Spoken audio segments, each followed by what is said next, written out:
Hoje eu quero te ensinar 5 hábitos ou 5 orientações que todo médico gastro precisa falar para os seus pacientes para ter uma melhor digestibilidade. Eu sou o Dr. Marcos Hatke, eu sou médico gastrocirurgião, sou ex-preceptor do Hospital do Servidor do Estado em cirurgia minimamente invasiva e cirurgia de esôfago. Eu atendo pacientes aqui diariamente na clínica que vêm muito perdidos em relação ao que um médico orienta em relação aos cuidados com a saúde digestiva. Então, eu vou mais ou menos resumir o que a gente sempre coloca para os pacientes aqui.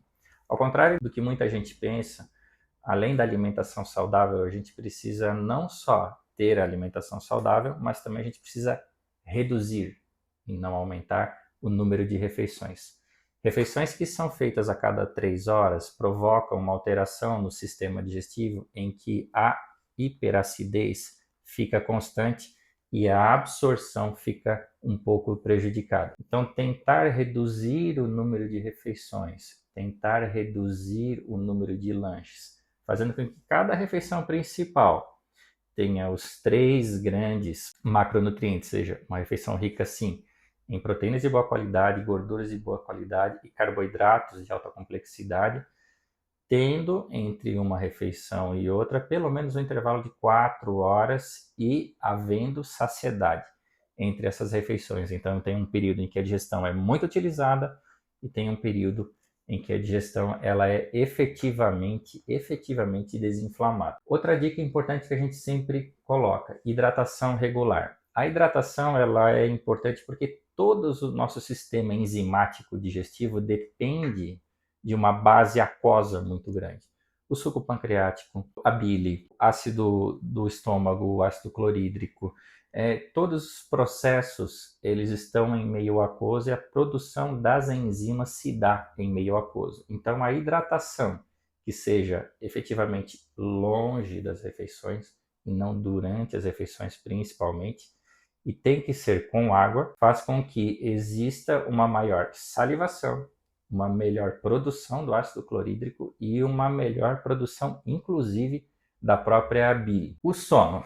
O sono é um grande regulador da nossa homeostasia, do nosso equilíbrio. E muitas vezes a gente médico tende a ignorar o efeito de uma boa noite de sono no impacto da digestão. Quando a gente tem o sono profundo, nós temos uma remodelação e uma desinflamação da nossa digestão, fazendo com que o nosso fígado lá de madrugada tenha uma detoxificação mais adequada. Então, o sono profundo, regular, ele faz com que a nossa digestão desfermente e fique melhor absortiva no dia seguinte.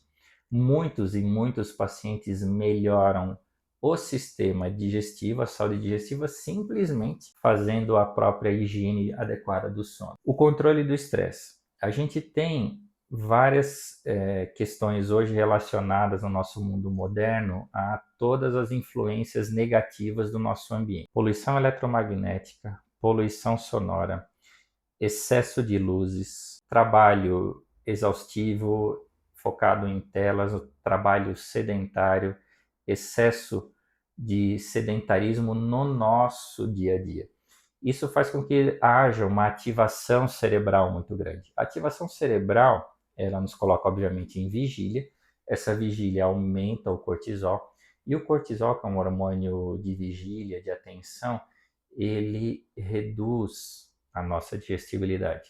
Ele deixa a nossa digestibilidade mais lentificada. Por quê? Porque nós estamos em atividade cerebral. Você já experimentou, por exemplo, fazer academia com a barriga cheia? Você já experimentou, por exemplo, estudar de barriga cheia? A digestão, ela é um processo que causa um gasto de energia muito grande. 30% do processo digestivo, da energia do processo digestivo, é gasta com a própria digestão. Então, ela é uma atividade metabólica muito grande. Então, se eu tenho uma outra atividade, se eu estou estudando, se eu estou fazendo academia, eu economizo na digestão. Quando eu tenho esse estresse prolongado, a nossa digestão ela fica cada vez mais restrita. E uma digestão mais restrita, o que ela pede? Ela vai pedir alimentos de boa qualidade? Não.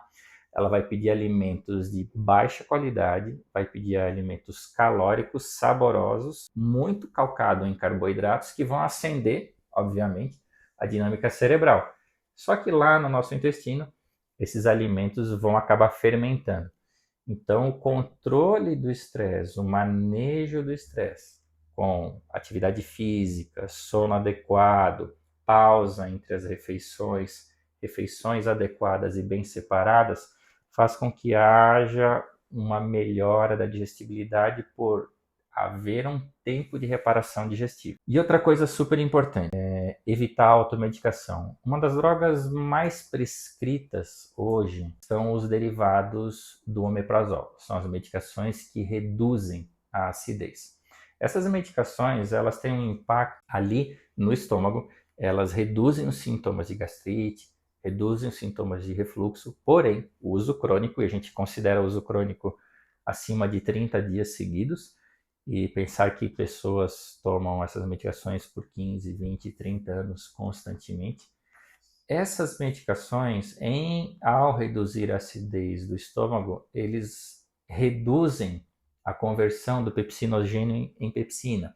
A pepsina é uma enzima que quebra uma parte das proteínas ali dentro do estômago.